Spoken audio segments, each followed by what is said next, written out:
Good afternoon and welcome to Nora's Dog Training Company. We are here with Brandy and Buddy, and we're going to demonstrate all the obedience commands your guys learned here at school. But first we're going to introduce the training equipment.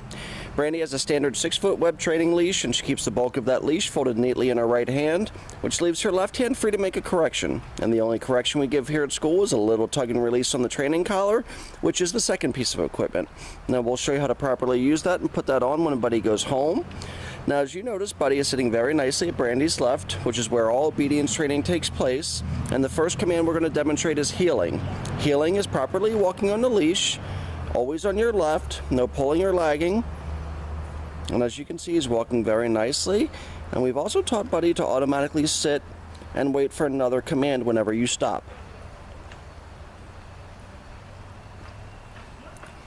And his job is to always adjust to your pace. So as you see Brandy speeding up, Buddy speeds up. If she slows down, Buddy should slow down as well. No sit. Another nice automatic sit. If he doesn't sit, you heard Brandy say no sit. No sit. No sit. Okay. Now the next command we're going to demonstrate is the sit stay. The sit stay is a hand and a voice command. Brandy will use her left hand. Stay. And the one word firm command to stay. Now at this point, Buddy's got a job to do, and that's to stay there for 30 seconds, working up to 3 minutes. Now when he gets home, start off at 30 seconds and slowly work your way up to that 3-minute mark. When Brandy returns back to her dog, she walks all the way around him counterclockwise. She stops at heel position, and then Buddy's ready for another command. And they take off heeling again.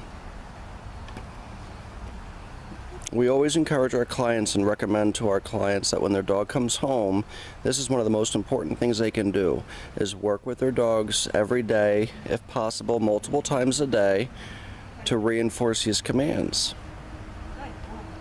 Because dogs that do very well for us sometimes will test their owners once they come home. Brandy puts them in another sit stay. She goes all the way up to the end of that 6-foot training lead.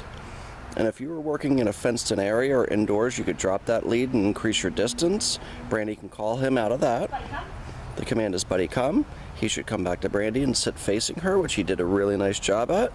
And that's a good way to teach him to come when called. And then when he does come to you, he doesn't jump all over you. And a lot of these commands, too, are going to help with that mouthing and using his mouth inappropriately. Even though sometimes it is puppy stuff, it's still not nice. Nice automatic sit. Brandy's going to give him that stay command again. And practicing at home, if I didn't say this, keep your training sessions relatively short. Make them manageable. 10 or 15 minutes is long enough. Brandy can show you that recall one more time. At home, if he doesn't come back to you, you can use that leash as a guide. Some dogs want to run past you, want to not come, so you have that leash in your hand to be able to guide him back, which is important. He's doing a really good job, but like a lot of puppies, he's still a little fresh, still a little ornery. Nice automatic sit. Now the next command we're going to demonstrate is going to be our down from heel position. Brandy uses her left hand and the one-word firm command to down. Stay. Down and stay. Now with your down stays, that can last a little bit longer than your sit stays. I would say start off at 30 seconds to a minute when he comes home, but eventually you can work up to like a 5-minute mark, and that can be almost like a go to place type of command where he can lay down 3, 4, 5 minutes in. Next thing you know, he's sleeping. Brandy returns back again counterclockwise. We return back to the dogs like that as not a distraction, because most dogs, when you get halfway around them, want to pop up and wonder what you're doing behind them, and so that can be a difficult command, believe it or not. You can see if Buddy was distracted, Brandy did not break stride. She kept on walking. She said no heel, kept her feet moving. Now it's one thing if he's got a little itch, that's okay. Down. Another down and stay, and you can see still a little fresh. I mean, he's not perfect, so he can get a little ornery, and that's his personality. We don't have to tell you that, I know. Buddy come. Brandy calls him out of that down stay. He comes back, looks up at his trainer. He's a smart boy. He's just ornery.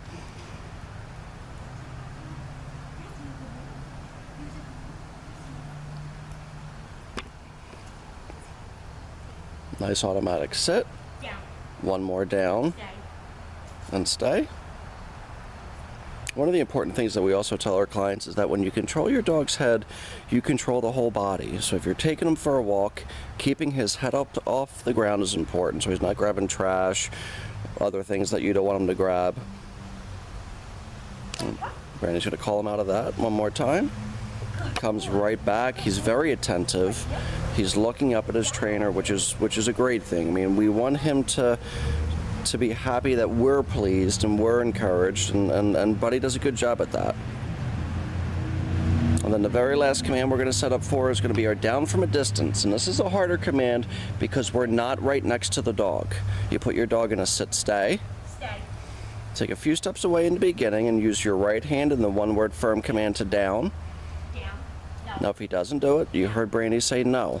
And she's not going to give up, and that's important.